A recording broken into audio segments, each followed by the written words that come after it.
প্রবৃত্তি হল তারা কখনো নিজেকে নিয়ে সন্তুষ্ট হন না, কখনো নিজেকে নিয়ে প্রসন্ন হন না।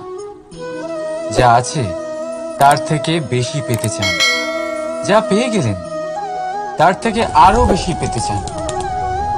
নিজেদের জীবনে বদল, পরিবর্তন আনতে চান। আর এই প্রবৃত্তি এই সংসারের সবচেয়ে মহান, কারণ এই প্রবৃত্তির জন্যই সংসারের বিকাশ হয়। কিন্তু এই বদলের জন্য মানুষ তার খোঁজে থাকেন যা তার জীবনে বদল আনতে পারবে, তাকে পথ দেখাতে পারবে, তার জীবনে পরিবর্তন আনতে পারবে। আর তাই মানুষ সংসার জুড়ে তাকেই খোঁজেন যিনি তার পাশেই আছেন।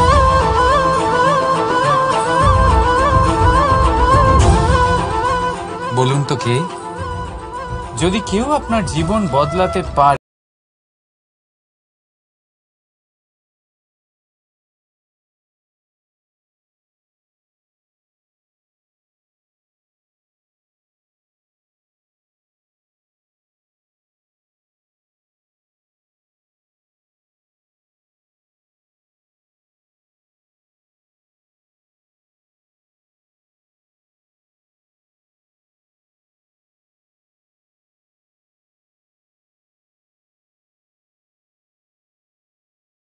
নয়, আত্মবিশ্বাসের হাত ধরুন। আপনার সমস্যা আপনা থেকেই দূর হয়ে যাবে। তাই ভালোবেসে বলুন, রাধা রাধা। জীবনে কিছু করে দেখাতে হলে আকাশের সেই সীমা ছুঁতে হবে যে সীমা ছোঁয়ার কথা আপনি কখনো ভাবতেও পারেন না। তাহলে নিজের মধ্যে এই তিনটি গুণ সম্মিলিত করুন। প্রথম, নিজের লক্ষ্যে পৌঁছবার ইচ্ছে, একাগ্রতা। এ আপনার দ্বারা এমন কাজ করাতে পারে যা আপনি কখনো করতে পারবেন না। দ্বিতীয়, সাহস, সমস্যার সমাধান করার ক্ষমতা। এটা আপনার দ্বারা তাই করাতে পারে যা আপনি সত্যিই করতে চান। আর তৃতীয় হলো অভিজ্ঞতা। অভিজ্ঞতা আপনাকে বলে দেবে আপনার কি করা উচিত আর কি নয়। তাহলে যিনি ইচ্ছে, সাহস আর অভিজ্ঞতা এই তিন গুণকে সম্মিলিত করতে পেরেছেন, তাদের জন্য সংসারে এমন কোনো কাজ নেই যা তারা করতে পারেন না। তারা সর্বদা প্রসন্ন হয়ে বলেন, রাধা রাধা। স্বপ্ন আর লক্ষ্য একই মনে হয়। এই দুইয়েরই কথা মানুষ কল্পনা করেন। এই দুই মানুষ অর্জন করতে চান। আর এই দুই পূর্ণ হলে মানুষ নিজেকে অত্যন্ত ভাগ্যবান বলে মনে করেন। কিন্তু এই দুইয়ের মধ্যে পার্থক্য আছে। পার্থক্য এই যে স্বপ্নের জন্য বিনা পরিশ্রমের ঘুম দরকার হয়, আর লক্ষ্যের জন্য বিনা ঘুমের পরিশ্রম। যে ব্যক্তি ঘুমের মধ্যে স্বপ্ন দেখতে থাকেন, জেগে ওঠার পর তার হাত খালি থেকে যায়। আর যে ব্যক্তি পরিশ্রম করেন, শয়নকালেও তার হাত তার লক্ষ্যেই থাকে। তাই যদি স্বপ্নও দেখতে হয়, তাহলে লক্ষ্য জেনে পরিশ্রম করুন আর ভালোবেসে বলুন, রাধা রাধা। ইচ্ছে, সিদ্ধান্ত আর নিশ্চয়তা, এই শব্দগুলো আমরা আমাদের জীবনে অনেকবার শুনেছি, তাই না? জীবনে অনেক সময় অনেক কিছু পেতে খুবই ইচ্ছে করে, কিন্তু শুধু ইচ্ছে হলেই কি সবকিছু পাল্টায়? সবকিছু পাওয়া যায়? অনুর্বর জমিতে বাস করা ব্যক্তির মনে ইচ্ছে হয় যেন সে শীতল জল পায়, কিন্তু সে পায় না। যে এক কুয়ো খোঁড়ার সিদ্ধান্ত নিয়েছে, সে মাটি খোঁড়ার জন্য কোদাল অবশ্যই পেয়ে যায়। আর যে নিশ্চিত করে নিয়েছে, সে দেরি করে হলেও সেই শীতল জল অবশ্যই পেয়ে যায়। তাই জীবনে কেবল ইচ্ছে করবেন না, সিদ্ধান্ত নিন আর তারপর নিশ্চিত করুন, সব পেয়ে যাবেন। আর ভালোবেসে বলুন, রাধা রাধা। প্রদীপ জ্বালানোর কাজ বড়ই আনন্দদায়ক। উজ্জ্বলতার এই শিখা যেন আত্মার মধ্যে গিয়ে মনে উল্লাস ভরে দেয়।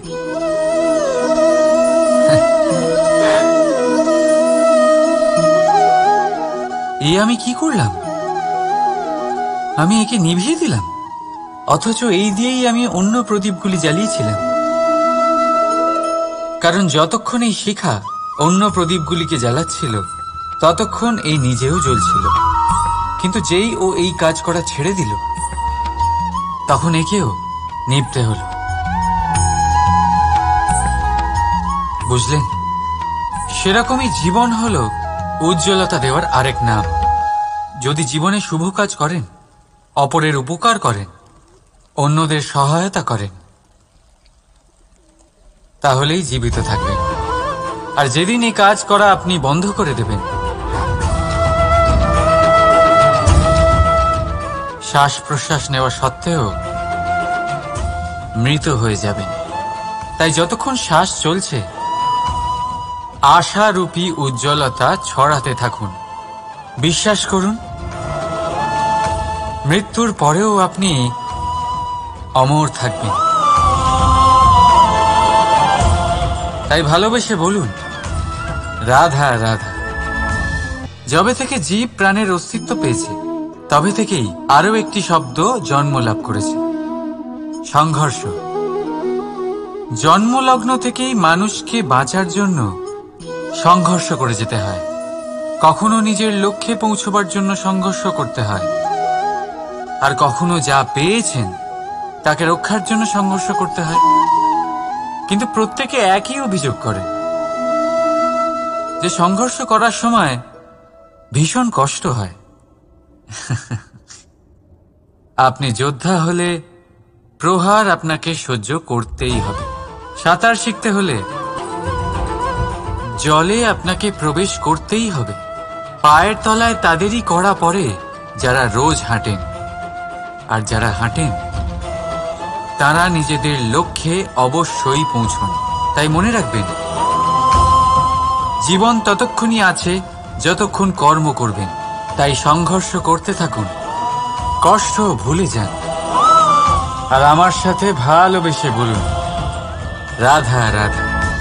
মন, মানুষ, মান, এই তিনেরই প্রারম্ভ ম দিয়ে হয়, তাই না? কিন্তু আজ আমরা কথা বলবো মানের বিষয়ে। মানই সেই ভাব যা আমাদের মনকে সন্তুষ্ট করে। এই কলসিতে ভরা জলের মতন, যে জল এই পাত্রতে থাকার দরুন এর অস্তিত্ব বজায় থাকে। এবার মান থেকে আসে আত্মসম্মান আর অভিমান, আর এই দুইয়ের মধ্যে তফাৎ অনেক। যে জল এই পাত্রের মধ্যে সংরক্ষিত তা হলো আত্মসম্মান, যা আমাদের মনের সম্বল, অবলম্বন, যা এই পাত্রের মধ্যে শীতল থাকে, আর যিনি পান করেন তাকেও শীতল রাখে। আর যে জল এই পাত্রের বাইরে উতলে পড়ে তা হলো অভিমান, যা বাইরের উত্তাপে বাষ্প হয়ে উবে যায়। সর্বদা মনে রাখবেন, আত্মসম্মান আপনাকে দৃঢ় করে, আপনাকে শক্তি প্রদান করে, আর অভিমান আপনাকে দুর্বল করে দেয়। তাহলে কি হতে চান আপনি? আত্মসম্মানী নাকি অভিমানী? সিদ্ধান্ত আপনার। রাধা রাধা। পড়ে যেতে কোনো আপত্তি নেই, শুধু পড়লে পড়ো সেই জলের ফোঁটার মতো যা এই সংসারকে জীবন দান করে। আর সেই ওঠার মধ্যেও কোনো কৃতিত্ব নেই, যেখানে অন্য কারোর কাঁধের ওপর পা রেখে উঠতে হয়। নিজের অস্তিত্ব হারাতে কোনো ক্ষতি নেই, যদি তা সেই বীজের মতো হয় যা এক নতুন গাছের অস্তিত্বকে জন্ম দেয়, কিন্তু সেই অস্তিত্বের জন্মে কি লাভ যা অন্য কারোর স্বপ্নকে নস্যাৎ করে তৈরি হয়।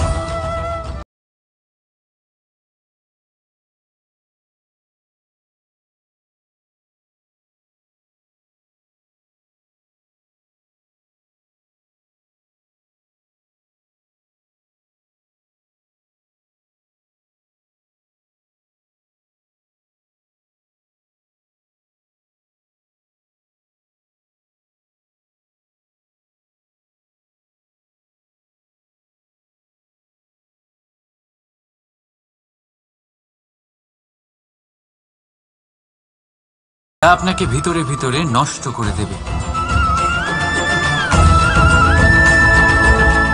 রাধা রাধা। সব থেকে ভালো যুদ্ধ সেটাই যা কখনো লড়াই হয়নি, অর্থাৎ বোঝাপড়া, সন্ধি। সব আবশ্যক পরিস্থিতিকেই শুভ করা যায়। নিজের থেকে শক্তিশালীর সাথে যিনি সন্ধি করেন তিনি বিদ্বান। নিজের সমকক্ষের সাথে যিনি সন্ধি করেন তিনি গুণবান। আর নিজের থেকে দুর্বলের সাথে যিনি সন্ধি করেন তিনি দয়াবান। একটা যুদ্ধ আপনার একাধিক শত্রু তৈরি করতে পারে, কিন্তু একটা মীমাংসা আপনাকে একটা বন্ধু দিতে পারে।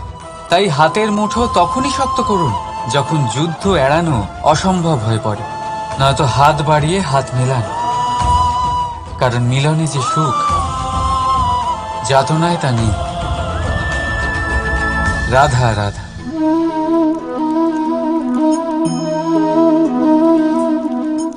শীতকালের সন্ধ্যায় এই জ্বলন্ত কাঠে হাত সেঁকতে কার না ভালো লাগে।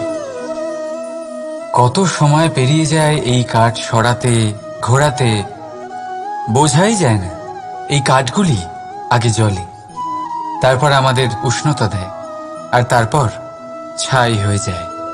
আচ্ছা বলুন, এই আগুনের উৎপত্তি কোথা থেকে হয়? উত্তরটা সহজ, এই কাঠ থেকে। আচ্ছা, এই ছাইয়ের উৎপত্তি কোথা থেকে হয়? উত্তর সেই একই, এই কাঠ থেকেই। তাহলে আগুন আর ছাই, এই দুইয়ের উৎপত্তি কাঠ থেকেই হয়।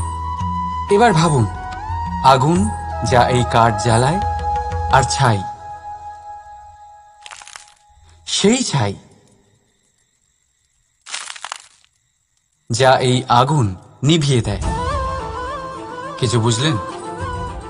আপনার শক্তি আপনার ভেতরেই উৎপন্ন হয়, আর আপনার অন্তরের ক্ষতিকর সেই ছাই, সেটাও আপনার ভেতরেই উৎপন্ন হয়। তাই নিজের ভিতরের উজ্জ্বলতা দিয়ে এই সংসারকে আলোকিত করতে চান, নাকি নিজের ভেতরের আধার বার করে এই সংসারে অন্ধকার আনতে চান? সিদ্ধান্ত আপনার। রাধা রাধা। জল জলই পৃথিবীতে বেঁচে থাকার জন্য আবশ্যক তো বটেই, কিন্তু এই জল আমাদের একটা অত্যন্ত গুরুত্বপূর্ণ শিক্ষা প্রদান করে। কখনো এই জলকে দেখেছেন? যে পরিস্থিতিতেই এই জল প্রবাহিত হোক না কেন, এর উপর যা কিছুই প্রভাব থাকুক না কেন, এর পথে যতই বাধা আসুক না কেন, তার মধ্যে থেকে ও নিজের পথ ঠিক বের করে নেয়, কিন্তু নিজের প্রবাহ থামতে দেয় না, ক্রমাগত অগ্রসর হতে থাকে। সেরকমই একটা শিক্ষা যেটা আমরা জল থেকে পেয়ে থাকি, তা হলো এটা: আমরা যখন জলের দিকে তাকাই তখন আমরা নিজের প্রতিবিম্ব দেখি, স্পষ্টভাবে দেখতে পাই। কিন্তু তখনই দেখতে পাই যখন এই জল শান্ত থাকে, স্থির থাকে। যদি এই জল অশান্ত হয়ে থাকে, স্থির না হয়, তাহলে আমরা এতে নিজের প্রতিবিম্ব দেখতে পাই না। এটাই আমাদের মনের সাথেও হয়ে থাকে। যখনই জীবনে কোনো সংকট আসে, যদি আমরা শান্ত মনে, স্থির মনে সিদ্ধান্ত নিই, তাহলে সেটা এমন একটা শীতল সিদ্ধান্ত হবে যেটা আমাদের ভবিষ্যৎকে একটা শ্রেষ্ঠ স্থানে নিয়ে যাবে। যদি এই মন অশান্ত হয়, বিচলিত হয়, পীড়িত হয়, দুঃখিত হয়ে থাকে, রুষ্ট হয়ে থাকে, তাহলে অনেক সময় আমরা এমন সিদ্ধান্ত নিই যেটা আমাদের জন্য অনুচিত প্রমাণিত হয়। যখন আপনি ক্রুদ্ধ ছিলেন বা দুঃখের বশে ছিলেন, তখন অনেক সময় হয়তো এমন সিদ্ধান্ত নিয়েছেন যেটার জন্য ভবিষ্যতে আপনি অনুশোচনা করেছেন। এবার দেখুন, এই আবেগগুলো থেকে আমরা পালাতে পারবো না, কিন্তু এই আবেগগুলো আপনার ওপর কতটা প্রভাব ফেলবে সেটা আমরা অবশ্যই ঠিক করতে পারি। এই মনকে আমরা নিয়ন্ত্রণ করতে পারি। এটাই করুন, চিন্তা করুন, এই মনকে শান্ত রাখুন, স্থির হতে চেষ্টা করুন, আর তারপরে সিদ্ধান্ত নিন। আসুন আমার সাথে ভালোবেসে বলুন, রাধা রাধা। এই হিরেটা দেখতে পাচ্ছেন আপনি? লক্ষ কোটি বছর ধরে পৃথিবীর গর্ভে থাকার পরে এটা এতটা শক্ত হয়ে ওঠে, কিন্তু যখন খনি থেকে একে বের করা হয় এটি কয়লার মতোই থাকে, সাদা, শক্ত, নিস্তেজ। কিন্তু যখন একে পালিশ করা হয় তখন এটা তেজ লাভ করে, আর ঠিক তখনই এর মূল্য বৃদ্ধি পায়। সংসারে মানুষের সাথেও ঠিক এমনটাই হয়ে থাকে। মানুষের বুদ্ধি, মেধা, অভিজ্ঞতা সেই বছরগুলোর জন্য বৃদ্ধি পায় না যে বছরগুলো আমরা জীবনে কাটিয়েছি, বরং সেই মুহূর্ত থেকে ফুটে ওঠে যখন আমরা কষ্টের সম্মুখীন হয়েছি, বিপদের সম্মুখীন হই, সংকট পেরিয়েছি, ছলনা আর ক্লেশ সহ্য করেছি। এই জন্য যদি আপনার জীবনে আপনি সংকটের সম্মুখীন হন, বিপদ আসে, কষ্ট আসে, তাতে একেবারেই ভয়ভীত হবেন না, তাকে আহ্বান জানান, কারণ এই পরিস্থিতিগুলোই আপনাকে অভিজ্ঞতা দেবে যা আপনাকে উন্নত করবে। রাধা রাধা। মানুষের মধ্যে এক বিশেষ গুণ পাওয়া যায়, মূল্যায়ন করার। কোনটা দামি, কোনটা সস্তা, যেটা কিনতে গেলে অনেক মুদ্রা লাগে, অনেক পরিশ্রম লাগে, সেটা দামি। যেটা কিনতে গেলে কম মুদ্রা, কম পরিশ্রম লাগে, সেটা সস্তা। কিন্তু এটাই কি সম্পূর্ণ সত্য?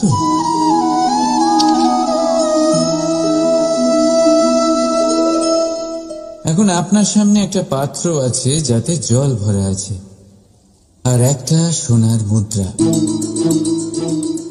বলুন, এই দুই বস্তুর মধ্যে বেশি দামি কোনটা?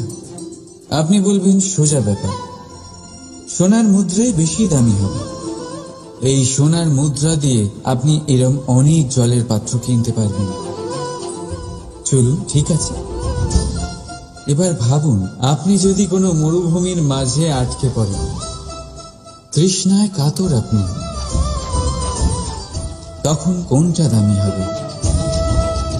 তখন তো আপনি এই এক ঢোক জলের জন্য নিজের সারা জীবনের উপার্জন, যা আপনি আয় করেছেন, সব দিতে রাজি হয়ে যাবেন। মনে রাখবেন, জীবনে দামি বা সস্তা বস্তু না, পরিস্থিতি হয়। আর প্রয়োজনে যা কাজে আসে তার থেকে অমূল্য এই সংসারে আর কিচ্ছু নেই। রাধা। অগ্নি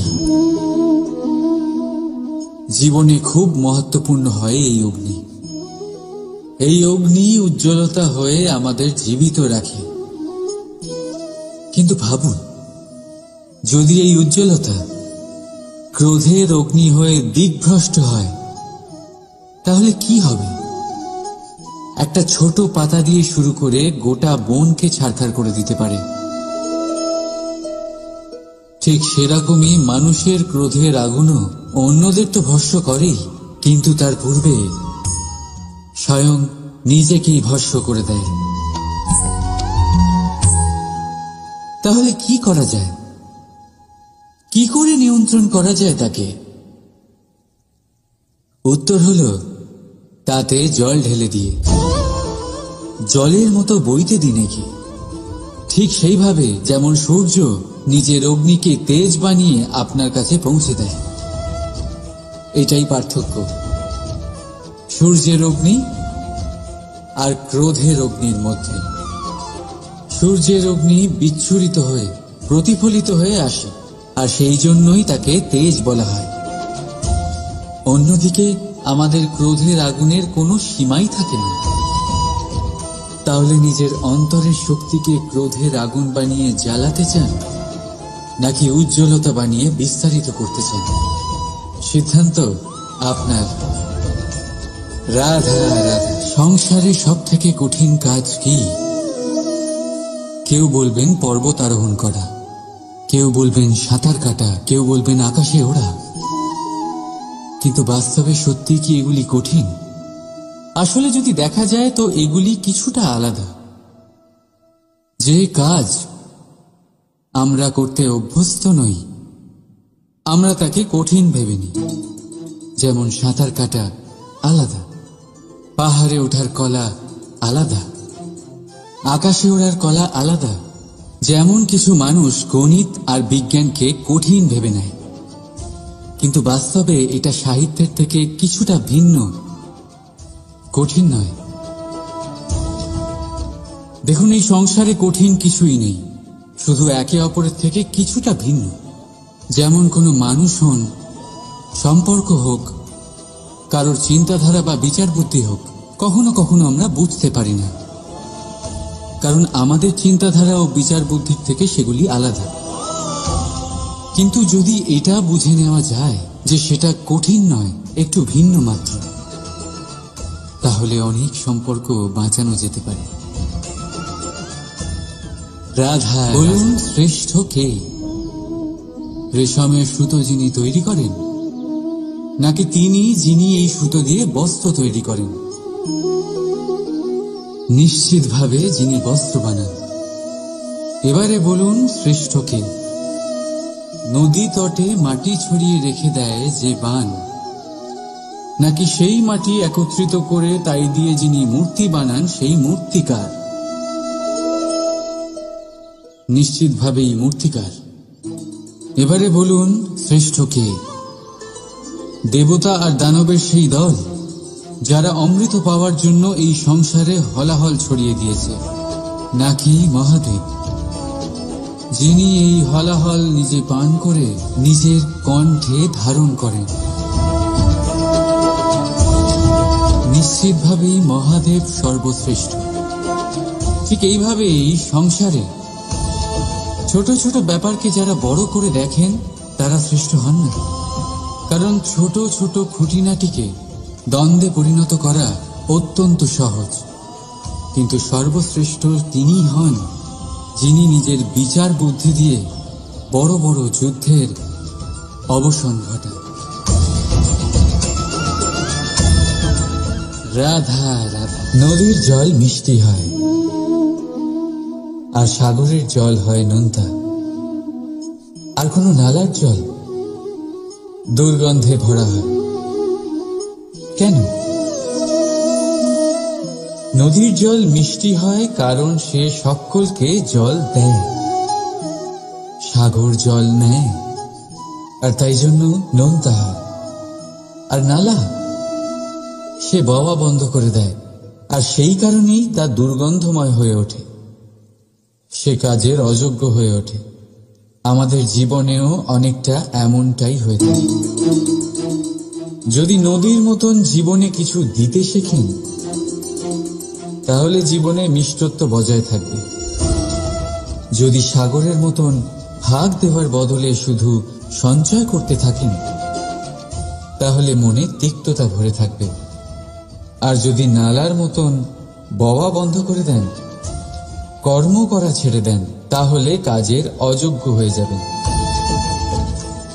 আর সেই জন্য কোনো বিশ্রাম ছাড়াই কর্ম করতে থাকুন।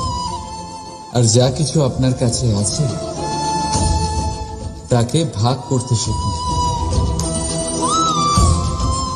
মন প্রসন্ন হয়ে বলবে, রাধা। আপনি কখনো কোনো পাখি দেখেছেন?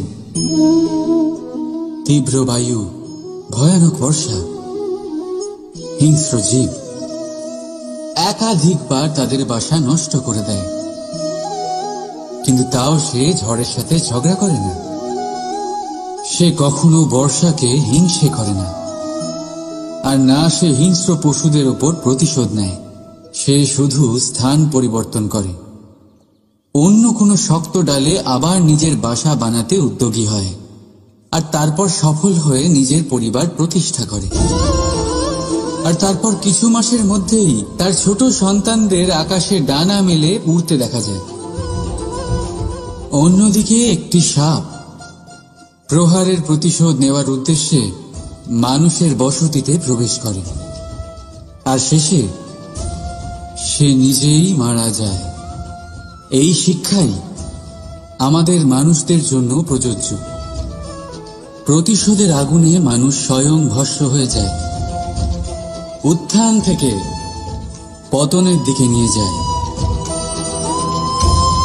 তাই যদি জীবনে উন্নতি করতে হয় তবে পরিবর্তনের চিন্তা নিয়ে কর্ম করুন, নয়তো প্রতিশোধ আপনাকে রসাতলে তলিয়ে দেবে। রাধা রাধা। প্রকৃতি প্রত্যেক জীবকে অনুভূতি দিয়েছে যাতে সে নিশ্চল না হয়, কোনো না কোনো কর্ম করতে থাকে। আর সেই অনুভূতি হল খিদে। পশু পক্ষী প্রাণী পরিশ্রম করতে থাকে নিজের খিদে মেটানোর জন্য, কিন্তু অন্য জীবের মতো মানুষের খিদে কি তার পেট অবধি সীমিত থাকে? পেটের খিদে মেটাতে মেটাতে কখন যে এই খিদে মন আর মায়ার তৃষ্ণায় রূপান্তরিত হয় আমরা বুঝতেই পারি না। আর বেশিরভাগ ক্ষেত্রে এই তৃষ্ণা অর্থ সংগ্রহ করা অবধি সীমিত থাকে। নিজের জীবন ধারণ ছেড়ে কার জন্য এই অর্থ সংগ্রহ করছেন আপনি?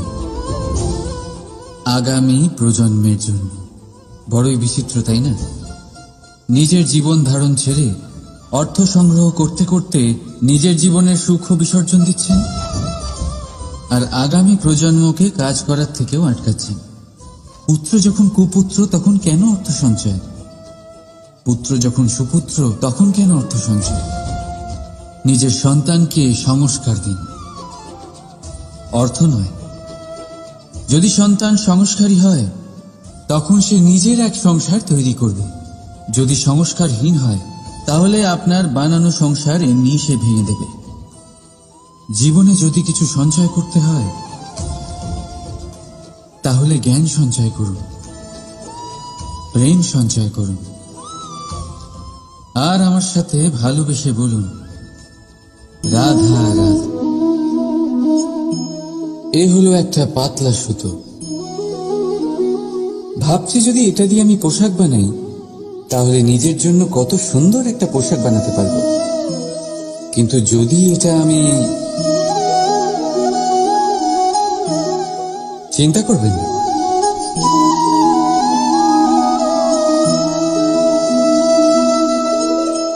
দেখুন এই সুতো জোড়া লেগে গেল। শুধু পার্থক্য হচ্ছে এটাই যে আগের মতো এটা আর সরল নেই, আর এটার দৈর্ঘ্য আগের থেকে কিছুটা কমে গেছে। এই সংসারে প্রেমের সাথেও ঠিক এটাই হতে পারে। প্রেমের এই সুতো যা দুই মানুষকে একসাথে বেঁধে রাখে, অহংকার আর স্বার্থের আঘাত সে সহ্য করতে পারে না, ছিঁড়ে যায়। চেষ্টা করলে আবার এই সম্পর্ক হয়তো জোড়া লাগতে পারে, কিন্তু তা আগের মতো কখনোই থাকে না, কারণ মনে গিট পড়ে যায়। সেই জন্য প্রেমকে স্নেহের সাথে সামনে রাখুন, অহংকার আর স্বার্থের থেকে দূরে থাকুন। রাধা রাধা। এই ফলটা দেখছেন আপনি? এটা সেই ফল যেটা গাছের সবচেয়ে উঁচু ডালে পাওয়া যায়, কিন্তু যখন এটা খসে পড়ে তখন এটা আকাশের দিকে যায় না যা ওপরে আছে, সে যায় সেই ভূমির দিকে যে নিচ থেকে তার দিকে তাকিয়ে থাকে। কেন? কারণ এই ফলের নিজের উচ্চতার ধারণা মাটির থেকে নিজের দূরত্ব দেখে হয়। এই ব্যাপারটাই আমাদের মানুষের জন্যও খাটে। যদি আপনি সম্পন্ন হন তাহলে তাদের সাহায্য অবশ্যই করবেন যাদের সামর্থ্য আপনার থেকে কম, যাদের সাহায্যের অত্যন্ত প্রয়োজন। আপনার সামর্থ্য বেশি কারণ তাদের আপনার থেকে সামর্থ্য কম। দেখুন, জীবনে আনন্দ শুধু বড় হওয়ায় নয়, বরং তাদের সাহায্য করেও আছে যারা কোনো কারণবশত আপনার থেকে নিচে রয়ে গেছেন। আর যখন একটা ফল এই কথাটা বুঝতে পারে, তখন আপনি নয় কেন, রাধা রাধা। কখনো ভেবেছেন যখন মাতা সন্তানকে জন্ম দেয় তখন কি হয়? 9 মাস গর্ভে ধারণ, প্রসবের তীব্র যন্ত্রণা, যে যন্ত্রণা এতটাই ভয়ানক হয় যে মনে হয় সন্তানের জন্মের সাথে মাতারও এক নতুন জন্ম হচ্ছে। আর এই জন্মের সাথে শেষ হয় মাতার যন্ত্রণার। কিন্তু যদি আপনি আপনার দৃষ্টিভঙ্গি পাল্টে দেখেন, তাহলে আপনি বুঝতে পারবেন যে এই যন্ত্রণার অন্ত এক অপার আনন্দের প্রারম্ভ সন্তানের, আর সন্তান মাতা পিতার জন্য সুখের প্রারম্ভ। জীবনের সাথে এটাই হয়। আমরা কখনো কখনো কোনো সম্পর্ক বা পরিস্থিতির যন্ত্রণার অন্তের জন্য এত বিচলিত হয়ে যাই যে সেই আনন্দের প্রারম্ভ আমরা দেখতেই পাই না। মনে রাখবেন, যন্ত্রণা আনন্দের প্রারম্ভের লক্ষণ মাত্র। রাধা রাধা। এই সংসার অনেকটাই বড়, আর আমরা তার কাছে অত্যন্ত নগণ্য। এই সংসারে এমন অনেক মানুষ পাওয়া যায় যারা বোঝান যে এই সংসারটা কতটা বড়, কতটা অদ্ভুত, কতটা সুন্দর। আর এই সংসার রচনা করে পরমেশ্বর কত মহান এক কাজ করেছেন। কিন্তু আপনি এই জীবনে মাত্র কয়েকজন মানুষকেই পাবেন যারা আপনাকে এটা বলবেন যে এই সংসারে আপনি কতটা গুরুত্বপূর্ণ, আপনি কতটা অদ্ভুত। যদি আপনি তাদের সাথে থাকেন, তাহলে তারা নতুন কিছু সৃষ্টি করতে পারেন, এই সংসারকে আরো কতটা পবিত্র করতে পারেন। তাই এই সংসারকে গুরুত্ব না দিয়ে সেই মুষ্টিমেয় কিছু মানুষকে গুরুত্ব দিন, কারণ তারাই হলো আপনার আপনজন, আর তারাই আপনাকে সঠিক পথে চালিত করবে। মানুষকে তো বর্ষার স্রোতও বয়ে নিয়ে যেতে পারে, তাকে সাগরও ডুবিয়ে দিতে পারে, কিন্তু গঙ্গা জল সবচেয়ে বেশি শুদ্ধ, কারণ তার কয়েক ফোঁটা মানুষকে মুক্ত করে দেয়। রাধা হলো সূচ, আর এটা হলো তলোয়ার। এবারে আপনারা বলুন, আপনাদের দৃষ্টিকোণ থেকে এই দুই বস্তুর মধ্যে কোনটা বেশি শক্তিশালী আর গুরুত্বপূর্ণ হতে পারে? আপনি বলবেন তলোয়ারই সবচেয়ে শক্তিশালী বা গুরুত্বপূর্ণ। আচ্ছা, মানলাম যে তলোয়ার বেশি ভারী হয়। তলোয়ার আপনাকে যুদ্ধে বিজয়ী করে, যুদ্ধে শত্রুর বিনাশ করে, কিন্তু তলোয়ার দিয়ে আপনি কখনো আপনার বস্ত্র সেলাই করতে পারবেন না। যদি আপনার পায়ে কাঁটা ফুটে যায়, তা আপনি তলোয়ার দিয়ে বের করতে পারবেন না। আপনাকে সূচের ব্যবহার করতেই হবে। এবারে বলুন, তলোয়ার পেয়ে যাওয়ার পরে এইভাবে সূচকে হারিয়ে ফেলা কি ঠিক হবে?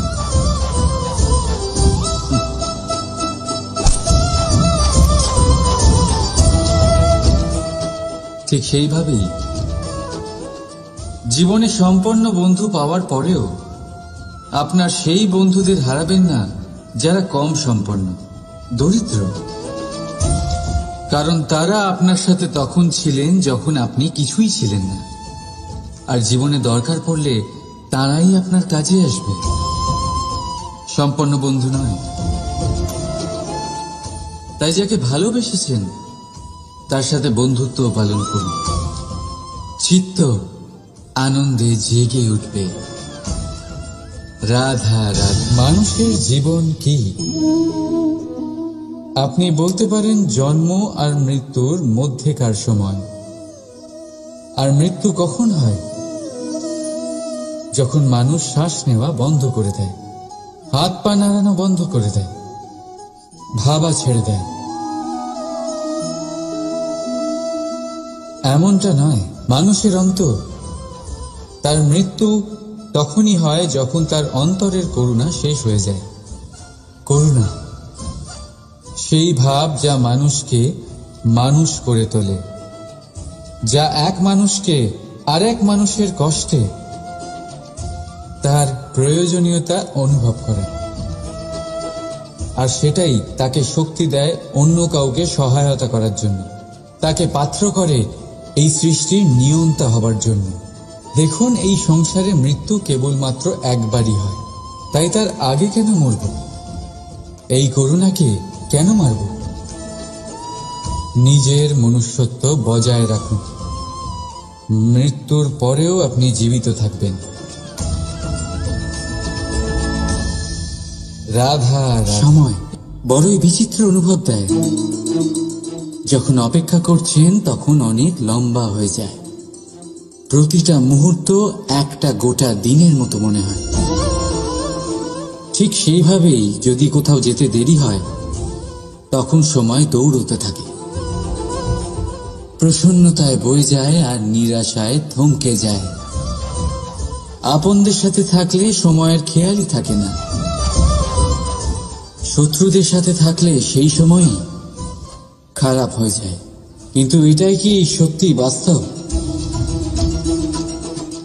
না, সময় তো সময়ই হয়, নিজের গতিতেই চলে সে। শুধু সেই গতির আভাস আমাদের মানসিক অবস্থা অনুযায়ী বদলে যেতে থাকে। তাই এই সমস্যা সময়ের নয়, আমাদের মানসিকতা। তাই নিজেকে খুশি রাখুন, অন্যদেরও খুশি রাখুন। আগের সমস্ত ঘটনা ভুলে যান আর একটা উজ্জ্বল ভবিষ্যতের দিকে অগ্রসর হন। সময় সব সময় ভালোই লাগবে। প্রেম করুন সবার সাথে, সময় সব সময় সুখেই কাটবে। রাধা রাধা।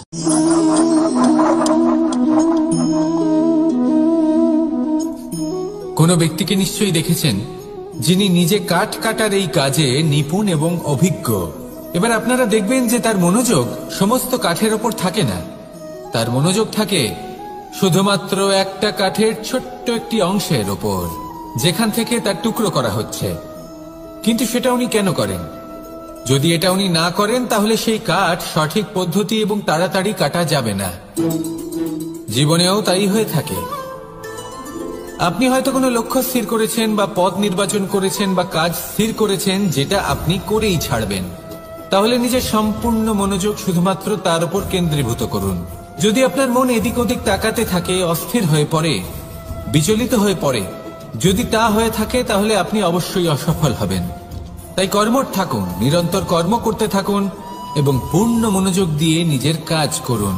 নিজের পথে অগ্রসর হন বা নিজের লক্ষ্য প্রাপ্ত করতে চেষ্টা করুন। তারপর দেখুন কি হয়, কিভাবে উচিত পথে এবং তীব্র গতিতে আপনার লক্ষ্য আপনার কাছেই পৌঁছে যায়। আর আপনার এই মন প্রসন্ন হয়ে বলে রাধা রাধা। মনুষ্য জীবনের সবথেকে বেশি গুরুত্বপূর্ণ বিষয় হল মনের একাগ্রতা। এই সংসারের যে কটি মহান কার্য সম্পাদন হয়েছে তা হল মনের এই একাগ্রতার একমাত্র ফল। আপনি অবশ্যই দেখে থাকবেন অনেক ছোট বড় নদী যা বয়ে চলে তাদের সামনে একটা বাঁধ নির্মাণ করা হয় সেই সব নদীর জল সঞ্চয় করতে। বাঁধ হয়ে গেলে প্রয়োজন মতো বা মনের ইচ্ছে মতো তাকে ব্যবহার করা সম্ভব। এবার এটাই আমাদের মনের সাথেও সম্ভব। আমাদের মনের একাগ্রতা আজকের দিনে দাঁড়িয়ে বিভিন্ন ধরনের বিকার, ক্রীড়া এবং ভোগের মধ্যে ভাগ হয়ে গেছে। একে একত্রিত করতে হবে, একটা বাঁধ নির্মাণ করতে হবে, কর্মের বাঁধ। আপনাকে শুধু এটাই করতে হবে, যেটা উচিত কর্ম সেটাই করুন, যেটা অনুচিত কর্ম সেটা করা থেকে নিজেকে বিরত রাখুন। ব্যাস, এই কাজটাই আপনি করতে থাকুন, করতে থাকুন। মনের মধ্যে একাগ্রতার বাঁধ নির্মাণ করুন। আর একবার যদি তা নির্মাণ হয়ে যায় তাহলে যখন চাইবেন, যেখানে চাইবেন, যতটা চাইবেন একাগ্রতা প্রয়োগ করতে পারবেন। আর একবার যদি আপনি এটা শিখে যান তাহলে এই সংসারকে বদলে ফেলার মতো কাজ আপনি করতে পারবেন, সমাজকে শোধরাবার মতো কাজ করতে পারবেন। তাহলে এই মনকে একাগ্র